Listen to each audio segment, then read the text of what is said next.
Let's go boom boom, let's go boom boom boom, let's go boom boom, let's go boom boom boom. Not gonna lie, the song's really catchy this year. Mm. Boom! Oh yeah. Let's get so good. Bakuage, y'all. Yeah. Bakuage power. yeah. Yeah. Awesome.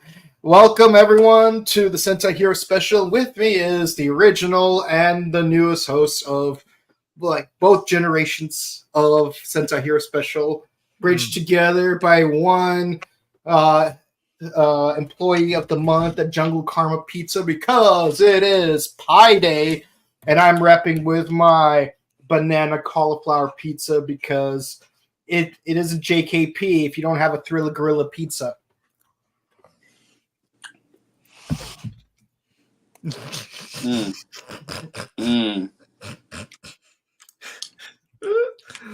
Alrighty. And we're here today to talk about none other than Bakuage Sentai Boonboomger, Episode 2. The Informant does not approve. Really?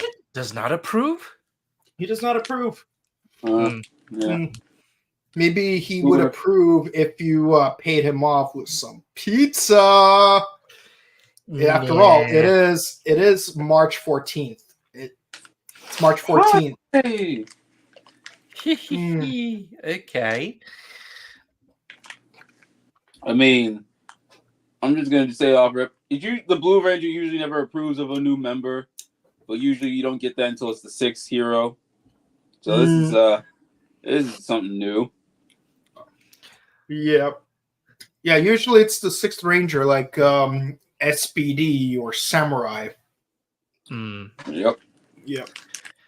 Now, for this Blue Ranger, he's not as optimistic as the Red Ranger. He's more like, well, he is behind the monitor. He's the informant, so He's more aloof.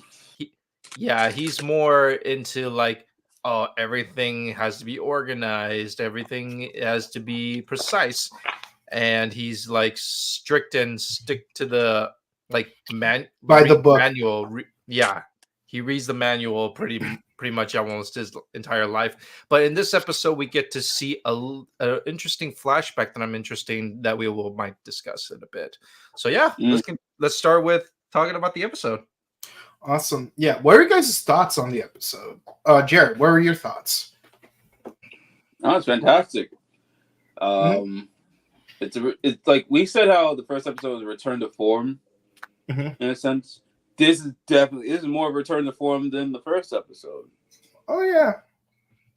Yeah. I like how actually what I do find really interesting is that we still do not get the Black and Orange Rangers, which, using Go Andra logic, they would have shown up by the second episode. And based on the trailer for the third episode, doesn't look like they won't be showing up for a hot minute. So definitely getting someone.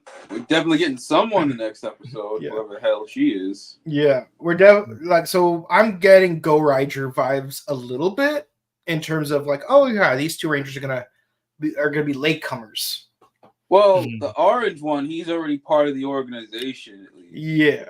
He's just not morphing. He's not moving. He ain't believing in the Buster ship.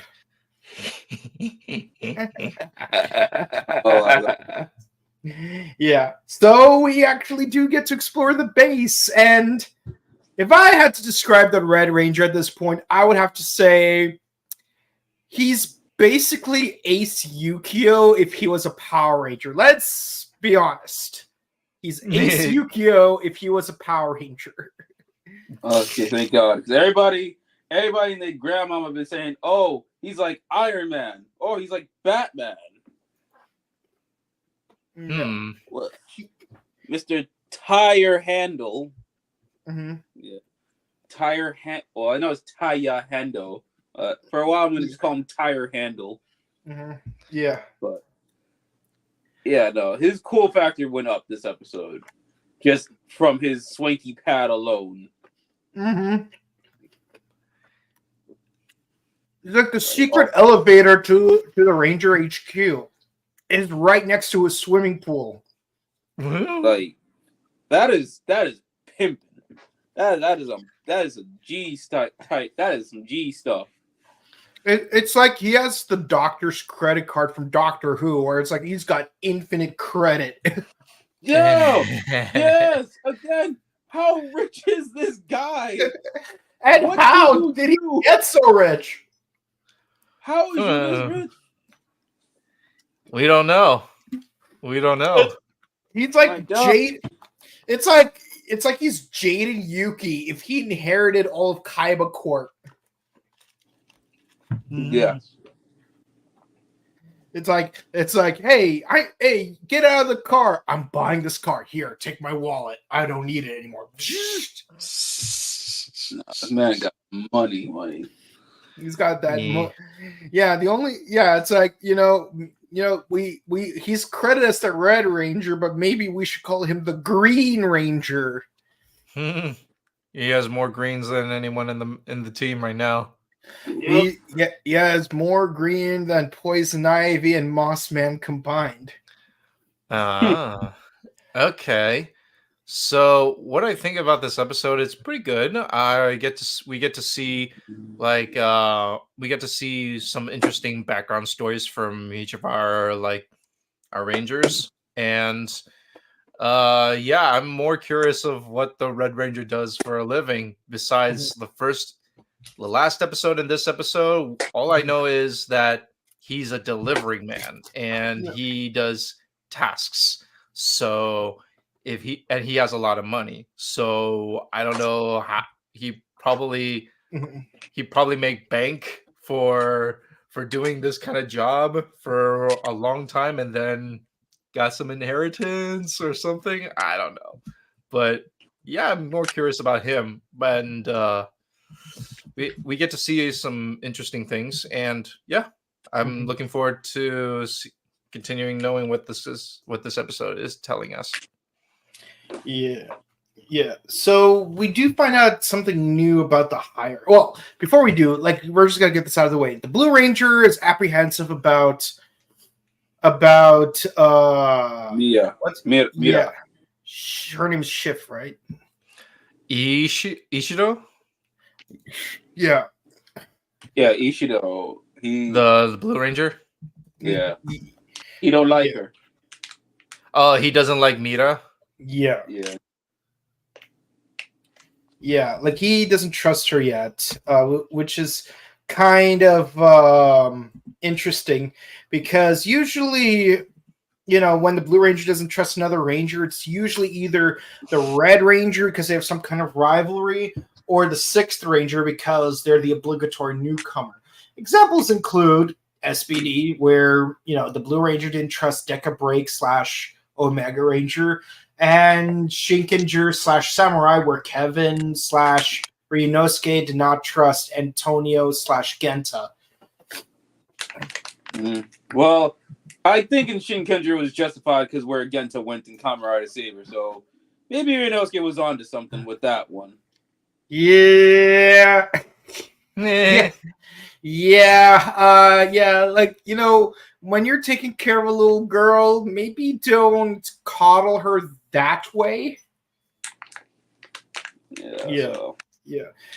But her name is in fact Mira Shift. So all the characters have car puns in their name. Jesus. Like Handle, Shift, Excel, Break. This is gonna be long. I really hope the Sixth Ranger isn't named Exhaust. Because life isn't that much of a gas. Interesting. Yeah. But we do find out some interesting hierarchy type of stuff about the villains. Turns out, these guys, they're not even the generals of the main villain. They are working under one of the several generals of the space mafia. So they're definitely gonna be good guys. So this is kind of interesting because we don't usually see like a 3-tier hierarchy. Usually it's just the main villain, the generals, and then the monsters of the day, and then we got the foot soldiers. But here we got the main villain, the generals, these guys, and then the monsters of the day, and then the foot soldiers. Yeah, like Kyryuger, Rhea Soldier. It's like seasons have done it before. But they wouldn't give so much limelight to the tertiary villains, though. Yeah, like they luck, normally like give us these extra. They have these lackeys under the general. If most of the time, those are the ones that turn good. yeah, yeah. But even then, they don't usually get this much focus. Like Luck Kiryu, like Luck Kiryu does not really get that much front and center focus. He's just kind of there. Same thing with the Japanese version of Mucus from Ryu Soldier. Yeah. Yeah. So that's kind of interesting. And yeah, it turns out their ability to make monsters. Well, we've seen it with the wedding dress, but we see it more prevalently here. They're basically like Dark Shadow from Bookender, where like, oh, the monsters are made out of random junk that they transform. Mm-hmm. Which means a junkyard is perfect for them. Like they could make a monster out of literally anything. Well, not anymore. Junkyard was bought out. Yeah. And cleaned out. Uh-huh. Yeah. So what are you guys' thoughts on like how the monsters are made? We didn't cover it that much in the previous episode, but what are your guys' thoughts on like how they make the monsters? I like it. It because like, you know, this is a car themed like Super Sentai, and they use the key to when she is about to like use the key on the inanimate object, she said ignition, so just to ignite the life of bringing the object into a monster. And in this episode, we have a vacuum cleaner. Oh, absolutely, yes. Yeah, so a Dyson vacuum cleaner, no less. Tidy up! I can't clean this. I don't know where he got that little like feather scrub though. Like that came from out of nowhere, but still kind of funny. Tip at the dump. Yeah. Well, maybe. Well, yeah. So we have a vacuum monster for episode 2. Yeah. How about you, Jared? What are your thoughts? I like it. Like I said, it's like when Lord Zed used to just turn anything into a monster. Like lipstick. So I like that. He's like, he'll take something, just any random object or something that the Rangers love, and just turn it into a monster. So I think that happened already. Turn something that Mira loved into a monster. Turn some random object into a monster. Yeah, one thing I liked about Dark Shadow back in Bookender is that the monsters would usually be based on combining an old object versus a new object. Like for example, an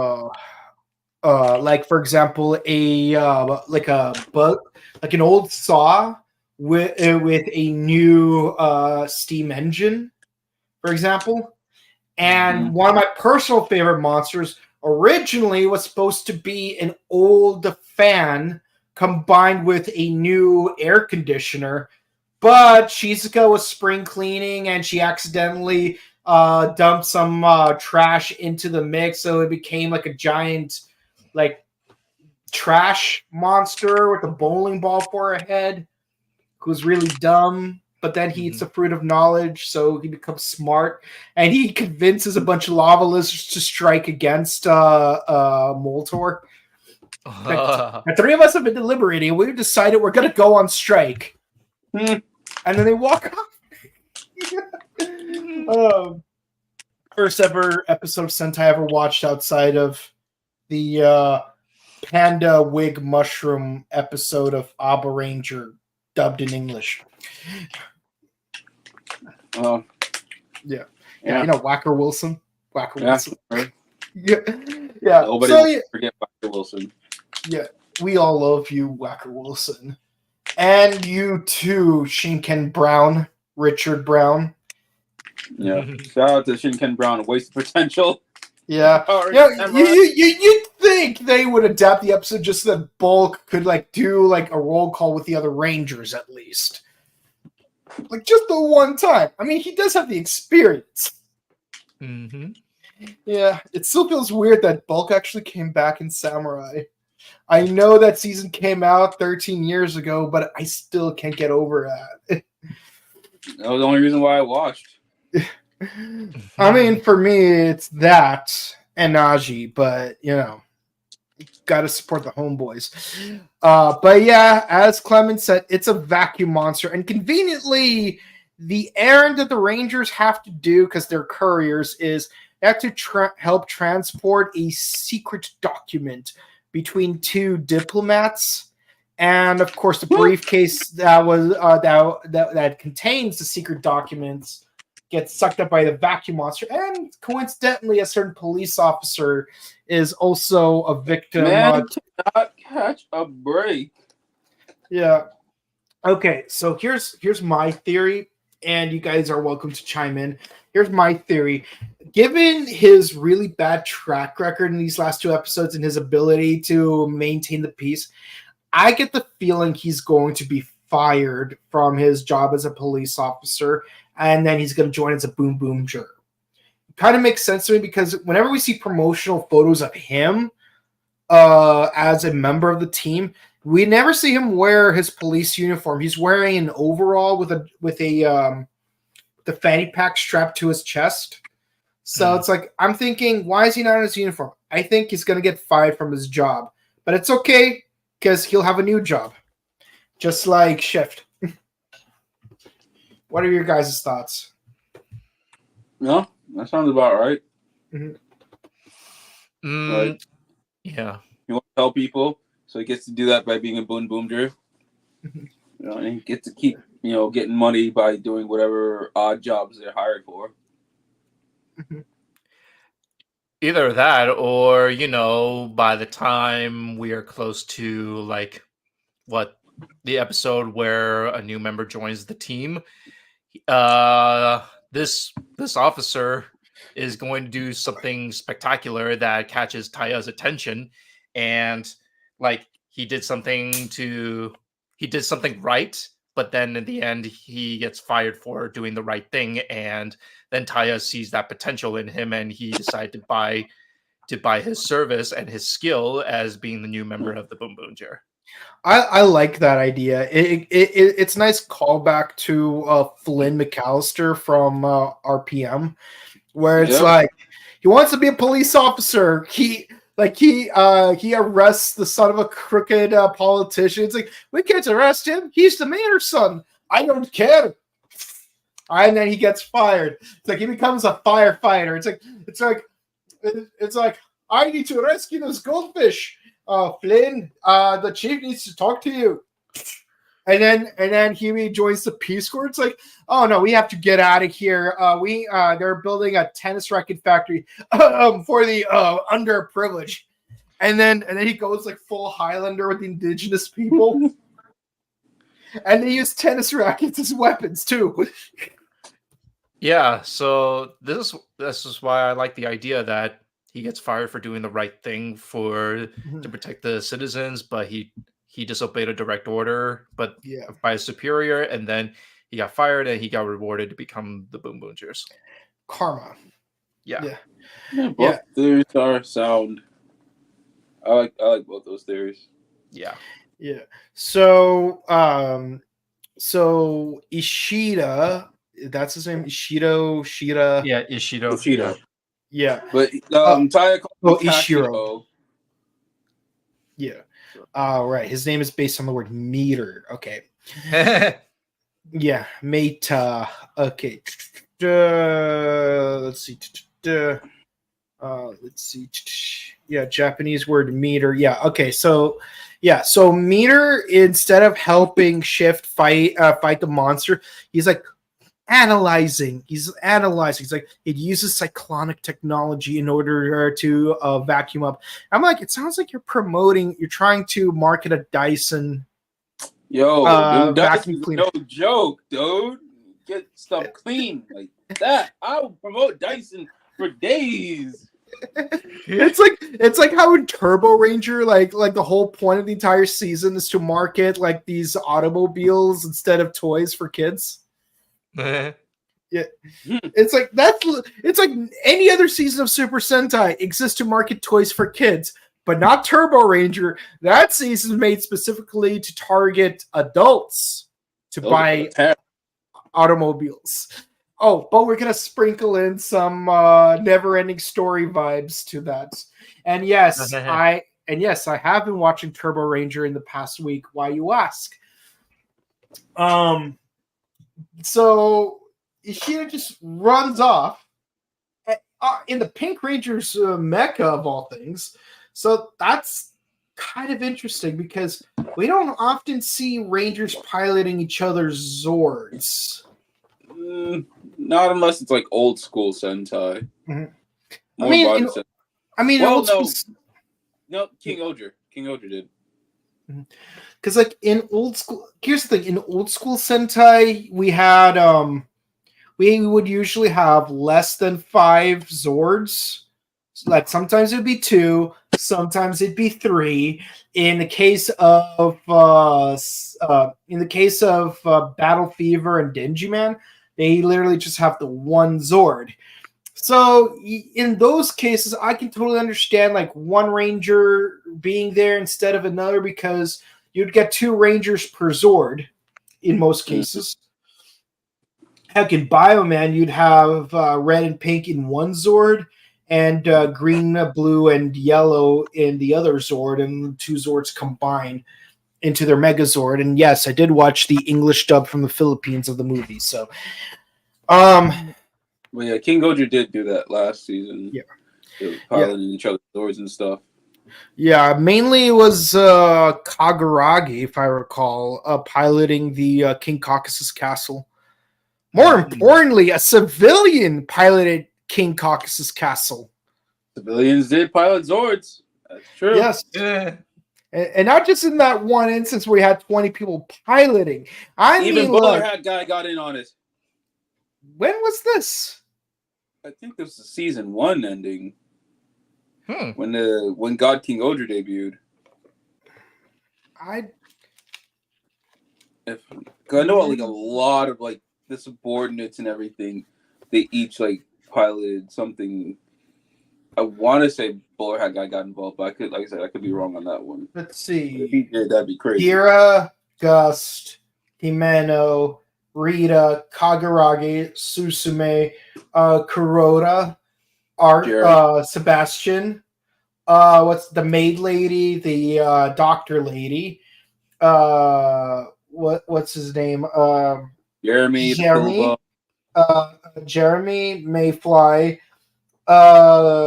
Tanuki, Two Finger Guy, Hacker Girl, Nerdy Dude, Boone, Homegirl,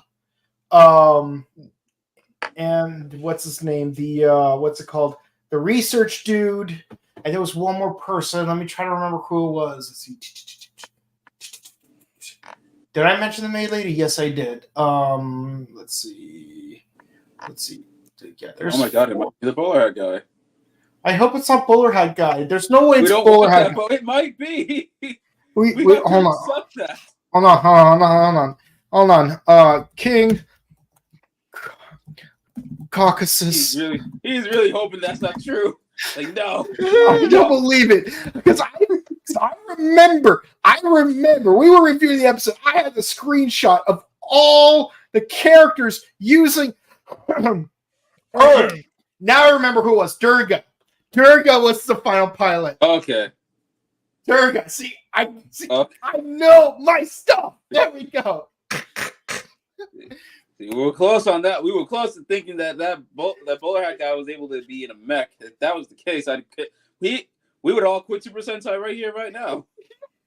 No, like worst case scenario, I would have like went opened up a separate tab and like typed in our review of King Odra episode 23 so I could find that screenshot I made. Because like there's no way Bowler Hat Guy was one of the chosen pilots. But the point is, the one piloting the Ultrazord, the freaking Ultrazord, was the scientist dude from the Hercules special. Mm-hmm. Yeah. But no, I think Kagaragi also piloted the Megazord by himself at one point.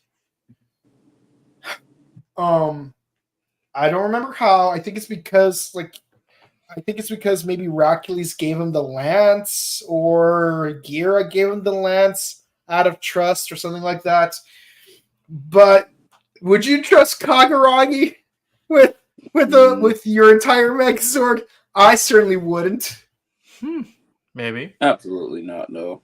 No. Still can't get over like Susume like being in a non-toxic relationship. That's goals right there. Yeah. Yeah, but Mr. Pheasant. and of course, this is where our Pink Rangers introduced to our Mr. Our Mr. Procurer, Mr. Break, and yes, that's his name, Break. And the Red Ranger needs him to procure something. So as it turns out, the monster, he like uses his vacuum powers to like suck up an entire junkyard, causing him to clog himself. And of course, the Red Ranger just waltzes out with the entire vacuum tank. Out of nowhere. He's like, whoop, out of nowhere. Mine. Thank you. Yeah. He's fast. So we reveal a flashback where it's like, oh yeah, no, like freaking Taya bought out the entire junkyard. And then he's like, whoa, let's discuss my cut. Yeah. It's like, and at first you're thinking, like, why are they playing? All right, well, I'm not a huge fan personally of the whole 3 weeks earlier teaser thing. But this is earned here. Because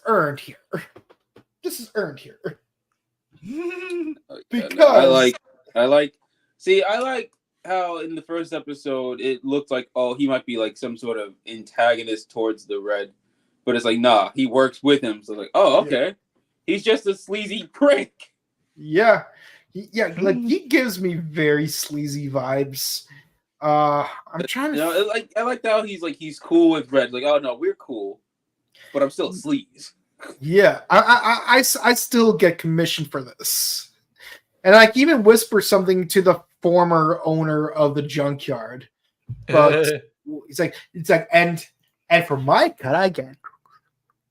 Mm-hmm. Probably get like what 15% of that. Yeah, like I know Leonard, like as a joke, says that line, like "Where's our 5%?" But yeah, I'm guessing this guy gets more than just the 5%. So, what are you guys' thoughts on like the fact that he's not a ranger at this moment, but like he's like collaborating with the other rangers? No, I like it. Like, it just shows what range Taya has, but at the same time, what do you do for this money? How?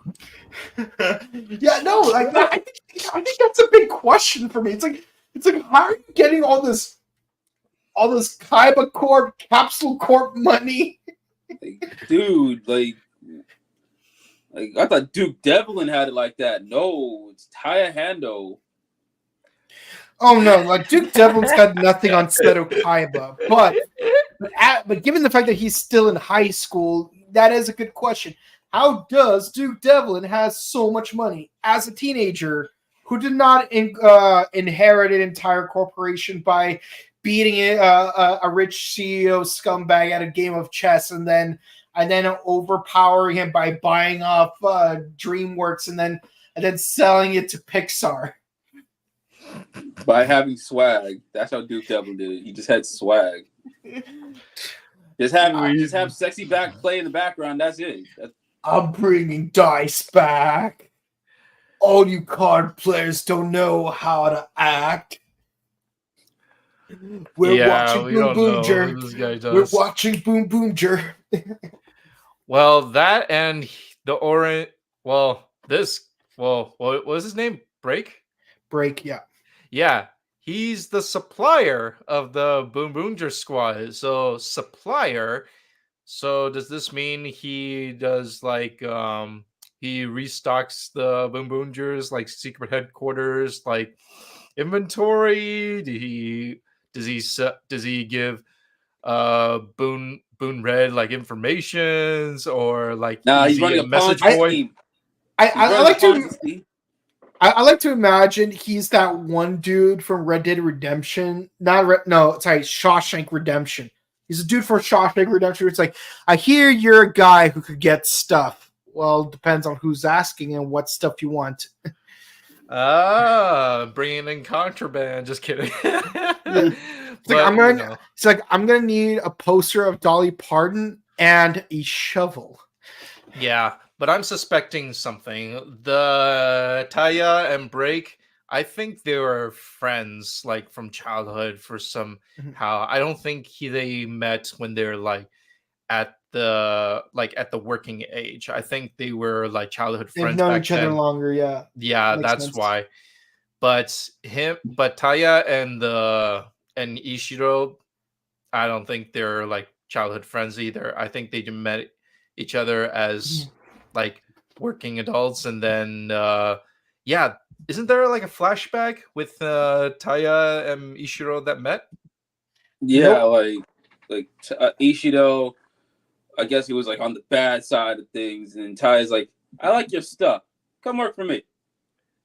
Yeah, Mm-hmm. there's that flashback, and he said he was like, oh, I can't believe I was defeated just to work for you, and I was like, whoa, there's got to be something. So that is still a mystery, and I want to know what's the relationship between Taya and Ishiro, and what's this thing between Taya and Break as the we don't know what's going on, but we'll see where it goes. I think, he's gonna be tormenting Mira a bit. It's like, oh yeah, I could be your buddy for a fee. Mm-hmm. Yeah. Yeah. But outside of that, no, he's cool. He's sleazy, but cool. Yeah, but we do move very quickly to the Megazord fight. But first, where it's like, see, I understood his plan when he left. Yeah, it's because we are on such a level that the two of us don't even need to verbalize our plans. Yeah, well, it's awesome. We're like, boom, just hold on. I still don't accept it. Actually, yes, you did. You trusted her to distract the monster while you were gone. So. Dun, I don't think it's on that. I hope it don't. We already had a romance last season. Stop it. Yeah, it's like the equivalent of that scene from The Simpsons where like Homer sells his soul to get a donut from the devil, and it's like, oh, as long as I don't finish the donut, you can't have my soul, right? I'm smarter than the devil. You are not smarter than me. And then he's like hungry at midnight and accidentally eats the last piece of the donut. Ishida, it had that kind of goof when it came to not having the Pink Ranger as one of the Boonboomgers. It's like all he had to do is not trust her to do a simple task for him, and he would have been in the clear. But no, he accidentally did. So now she's a member, and he can't do squat about it. And especially, you got your boss Taya right there. Taya ain't gonna take your guff. You got outvoted. Yes, Ty would say, simpin' ain't pimpin' unless you're me, and you definitely ain't me. Yeah. And so we finally get to the giant robot fight, and we got more Mario Karting. This time, yeah, is from behind, so like he shoots missiles towards the front. So bullet bill time. And I mean like bullet bill time. Yeah, they have to dodge them missiles and just launch him. It's like, yeah.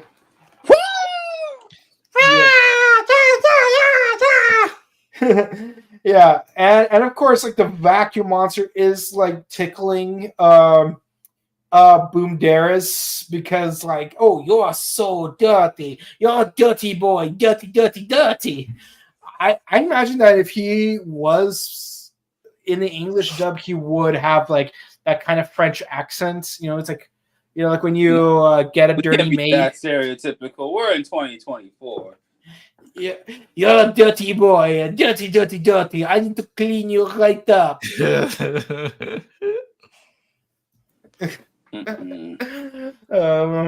You, you are never clean. Why do I even bother? And of course, they defeat the monster as you typically would. And when they finally return the document to the politician, and it's revealed the document is actually a Polaroid picture of him with a cat girl. It's not even a dirty photo. See, I would understand if he was getting a little bit of a special meeting in the oral office, but yeah, shout out to DX fans if you got that one. But no, man over here just at a cat cafe, hanging out with idol girls or whatever. But apparently that is the thing that'll make or break these international relations. And their reaction, them just standing there, looking into nothingness was my reaction because I'm just like. And what's really funny is the politician even like kisses a Polaroid photo. He's like, Momo-chan, I promise to get reelected. I'm like, you know, this reminds me of that one Japanese music video about Donald Trump 2016 with that pink-haired chick. Yeah. I'm not going to go into details about that video because, like, Remember that. I don't care if you're pro-Trump, anti-Trump. I don't like discussing politics on this channel, but that music video was so freaking trippy. Like you don't even need to be on acid or shrooms to be like, what the heck am I watching? No, man over here doing the whole Kazumine thing. Yeah, he is Kazumine. Yeah, it's like man over here. Oh my God, it's my idol. Man, I would have been more okay if it was him with a dirty photo. Like, dude, where's the scandal? Where's the naughty secretary you're not supposed to be doing that you're hiding from your wife? Where is that? We don't know. It's a Super Sentai world. Different times, man. Different times. Okay. Yeah. So apparently the president's dirty secret is that he's a weeb. Apparently. Mm-hmm. I think everyone except for Shift was incredibly disappointed because like they're expecting something like super important, like maybe like documents to like a secret weapon program or a scandalous adultery photo. But no, it's something obscenely benign that it's like, yeah, we did all that for nothing. I bought an entire junkyard for nothing. Ta-da! They just standing out there questioning life. I'd have done the same thing, just questioning my life. Like, what am I doing with my life? The only thing that would have added more insult to the injury is if you had that pressure triggered like confetti, where it's like when you open the briefcase, confetti. Yeah. She says like, "Ba-boom!" What did Yanma make it? No. See that's not possible because if Yanma made it, it would somehow involve a whoopee cushion and a stink bomb. True. Yeah. All right. Yeah. Yeah. But all's well that ends well, I guess. But Shift is happy though because she made someone else happy. So she's like, I am going to love my new job as a courier. I mean, okay, I think she'll have her doubts throughout the series on that, but she'll still end the series like, nah, I don't regret doing this. Yeah. Yeah, who knows? Maybe she might fall in love for real this time. Yeah. I feel so bad for her boyfriend's like, yo, you got cucked by the Yakuza. And then she's just like, nah, I ain't going with you. I'm going to stick here with my new dudes. He's like, with wait, these two what? dudes. Because I want my life to be exciting. I want to be a hero, or I want to take action. I'm going to hang out here with Mugen and Juba Juba Jean. Yo. No, you're not. Wait a minute. No, he's not wrong. Wow. Wow. Samurai Champloo turned into a Super Sentai. Just Mugen is just not as brash as in the anime. No, he's so brash, just not as hot-headed. But no, Jean is still very aloof and like way too serious, But it's like so basically, we're gonna need like the Deca driver, so it could be like Meter. His name is Meter. Oh yeah, oh really? Like what's it again? Meter. Well, I hope you get Meter. Meter. And yeah, like Chupa Chupa Jean. One episode when that one dude like tried to seduce Fu, and then without realizing she was friends with Jean, because it's like apparently the one dude was another apprentice to the master that Jean killed. So it's like I will have my revenge against Chupa Chupa Jean. Chupa Chupa Jean. I hope you get Chupa Chupa Jean. Sharp like the edge of a samurai sword. I should do a parody of that song, but like with cars instead of samurai. Yeah, well, so yeah, this episode 2 ended with a goofy ending with a diplomat has a secret photo with a cafe maid. So yeah, well, let's see. Now, what do we all think of the episode? Oh no, this episode's still a 10. That wackiness at the end aside, no, this is still a choice series. We're only 2 episodes in. Yeah, we're in good footing. Like Dawn Brothers brought us up, we plateaued, stuck there throughout all of King Oger, and we're good. If anything, might be slightly up because now we're back at what we used to. We're knowing now we got the opening, but also now we get an ending song and dance. Mm-hmm. Yeah, the only thing that's weird for me is just how animated Boomderis is, because I'm not gonna lie though, he low-key gives me Bayformer's Bumblebee vibes, where he's like, "Yo, what's up?" Like he even has a thumbs up all the time. Yeah, the alien Bonduras that loves curry. Alien. Oh yeah, that's another thing. They're couriers who like curry. Yep. So yo, where's Captain Marvelous? I was gonna say. Did someone? Yeah, like they should have a TTAFC special where it's like they have to deliver a package, but the package turns out to be a bowl of curry to none other than Captain Marvelous. Yo, Marvel and Lupin Red should team up again and hang out with Boon Red.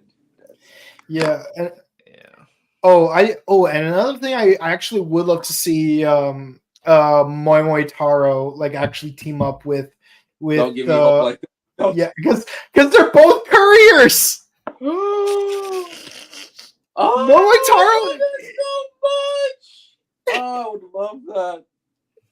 My heart would love that. Okay. Well, we'll Battle see until they announce it. Yeah, but yeah, no, like their civilian call phrase should be like, it's like the couriers that eat curry, Bakuage Sentai Boonboomger. We're giving Man, you ideas, Toei. You better use it. Yeah. Oh, okay. Yeah. Let's go. Let's go. Go to the comments. Triple OXYZ says, "Lol, Jade and Yuki with Kaiba's budget. You guys are hilarious." Oh, yep. Facts, though. Facts. And he has blue eyes white dragon jets. I swear, one of these days, I want to find the voice actor for Kaiba just to get him to say the phrase, "Wheeler, you should use that dual disc as a full disc." That doesn't make any sense, Kaiba. It doesn't matter because you're a fourth-rate duelist with the fifth-rate deck. That's not how the line goes. I don't care because I have money and you do not, Wheeler. Savage.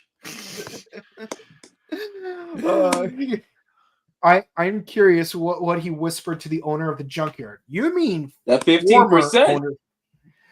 You mean 15%. former? Like, hey, he's just a male version of Nami from One Piece. Yeah, where's his cut? Oh yeah, yeah, and they both like orange. Both like orange. Yeah. Nami and Break both like orange. Now, which Zord is your favorite? Ooh, hard to pick because they did Thunder Megazord season 2. That's it. Thunder Megazord. Always. I mean, I think he's talking about this season, but let's answer both questions. So yours is Thunder Megazord. What is your favorite in this season, though? Oh, you know what? I'm gonna say blue for now. I like it, but it's because that's the one most we've seen It's the one we've seen the most. I've seen like toy commercial and preview and whatnot, but I want to see them in action first before I have a solid answer. But for now, blue. Yeah. It's a little bit too early to say because we only have 3, and I would like to wait to answer this question by the time we have like the full team, because I want to see like the Orange Rangers like Zord and the Black Rangers Zord until all 5 individual like Rangers Zords are revealed and turned into a Megazord. Then I can answer that, but at the moment it's a little bit early for this. Okay, but which Zord is your favorite overall, like from the entire 48 years of the show? Well, the Zord, I would say I like the Shinkenger Zord, Zord, the Samurai. It's pretty like top notch, and it's giving me that Shogun vibe. I love that kind of style for a Zord. Yeah.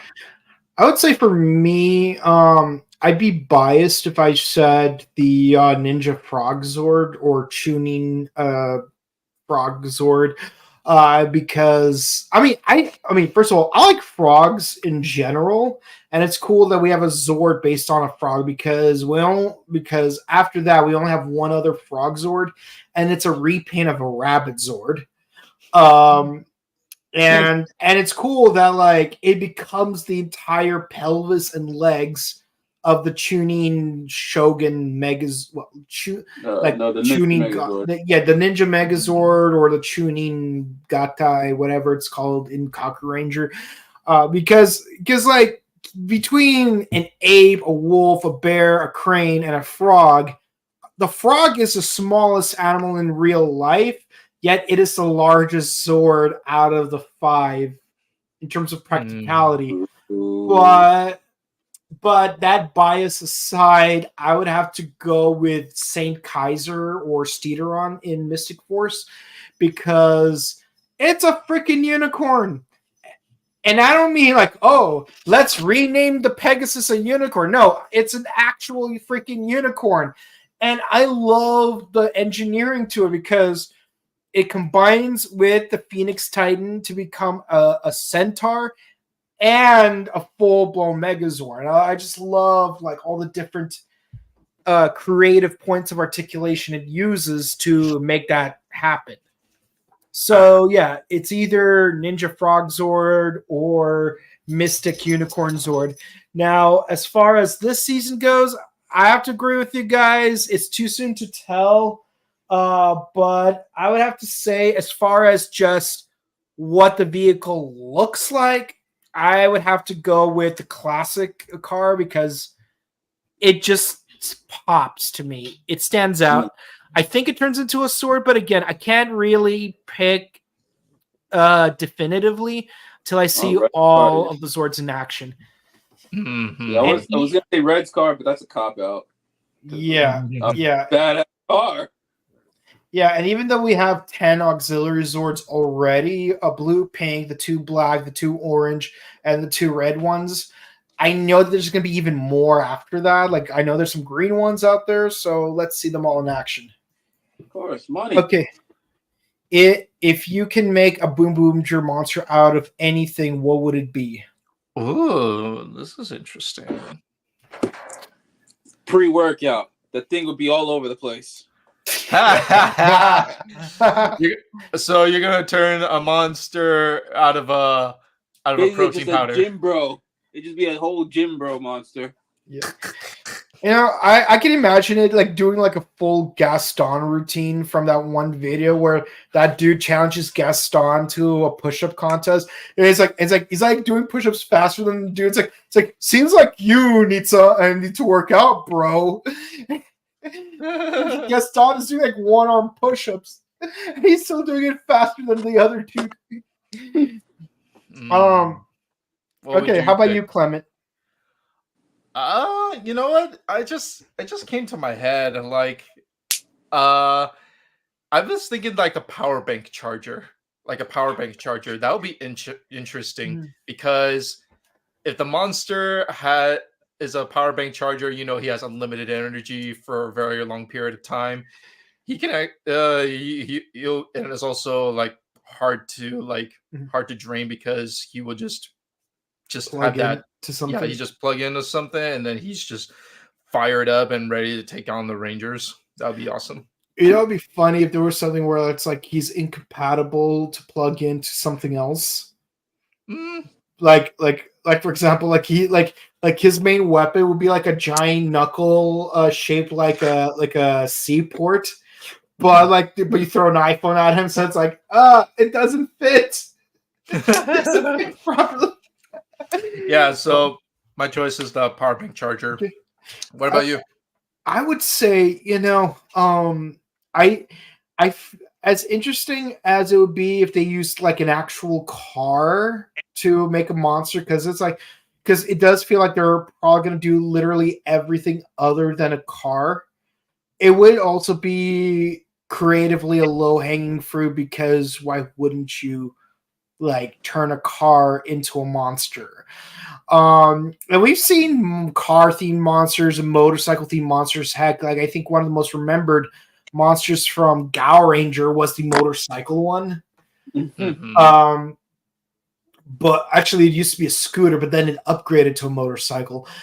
But so I'm not going to go with that. I think I would be interested to see if it was either a DVD player or a Fire Stick. So like he could use either the power of movies or the power of streaming to fight the Rangers, and we could do sort of like a movie madness, electric boogaloo type of situation where like he transports the Rangers into different movie genres, and they have to fight against like a wannabe Bruce Lee, a wannabe Kenji Oba. Heck, you could even have Kenji Oba make a cameo while we're at it. Or like one of them could be in a musical. Heck, you could even do a movie where like the Black Ranger is a robber on the run from the police. Or hey, if it's a streaming, why not the monster uses power to transport the Rangers into a Studio Ghibli's like animated style? Like that'll be fun. Oh, you mean like do a Spider-Verse thing? No, not Spider-Verse, like My Neighbor Totoro, Spirit Away, that animation No, style. yeah, Like but what I mean is like Spider-Verse, because in Spider-Verse they always change like the animation style in every of the different Earths.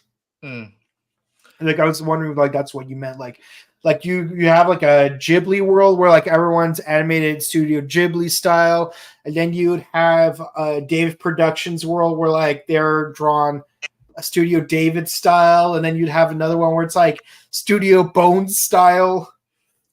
I Toei's think gonna have a Ghibli- field day. Ghibli to I think JoJo Ghibli, to yeah. My Hero. I think Ghibli is more reasonable because it's like made a huge impact to Japanese like pop culture. So that should fit for Sentai. And Yeah. just saying. What Okay. we do know is that Toei does own the property, so it's gonna fall into Toei to decide, hey, who are we gonna have a temporary truce with, and who we're not gonna have a truce with? Like for example, like is Marvel gonna team up with Sony, for example? Well, depends on what Toei's gonna be like. What's gonna make us the most money? Mhm. What's the hottest property we own right now? Sentai with One Piece. They own One Piece. They can do that. Yeah.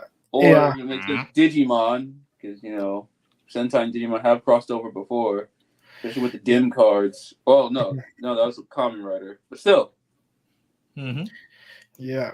Maybe they could do a Dragon Ball tribute episode. That'd be nice. Oh man, the Boonboomger have yellow Saiyan hairs. I could see Handle having Saiyan hair. It's like, I'm gonna buy off this franchise. Oh god.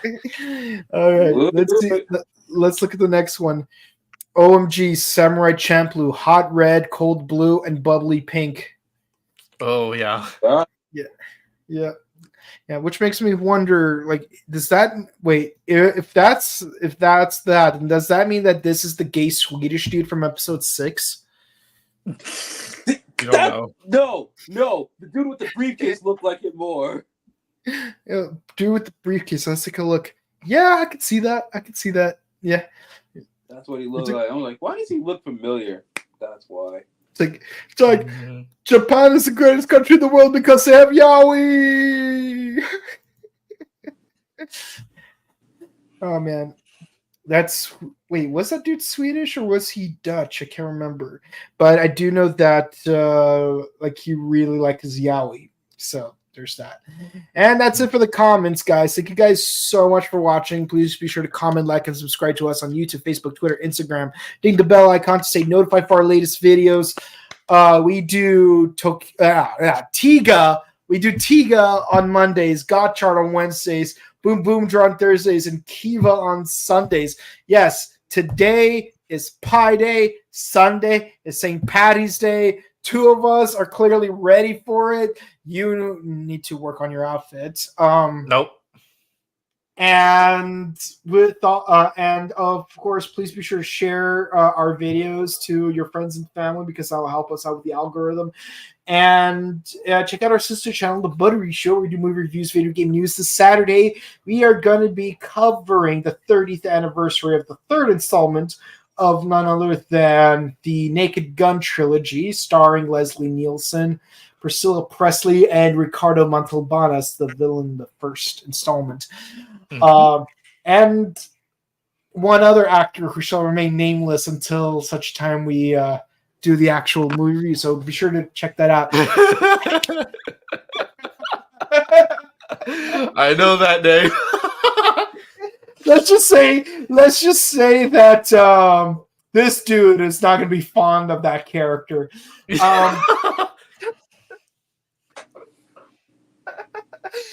And with that, Climate, where can the people find you? You guys can find me on Instagram, Celia1031. Easy to be there, easy to be found. See ya. Yeah. And Jared, where can the people find you? Find us over at Henshin Gate. We do all that good stuff: K-pop, anime, toku. Started Zom 100. That anime is way too relatable. And the live action starts Kamen Rider Cross Z, so you should watch the live action of that. Nice. And obviously Boonboomger and Gotchard and whatnot. All right. And you can find me on Instagram, Boken_Kabuto, and on Twitch at twitch.tv/BokenKabuto. With all that said, guys, thank you guys so much for watching. We're way past the hump. Enjoy your delicious pies of all shapes, colors, and flavors. And we will see you guys next time. Stay safe, stay hydrated, update emergency kids, hug your loved ones, and we'll see you guys on Sunday. Have a good one. See ya. Boom. Boom.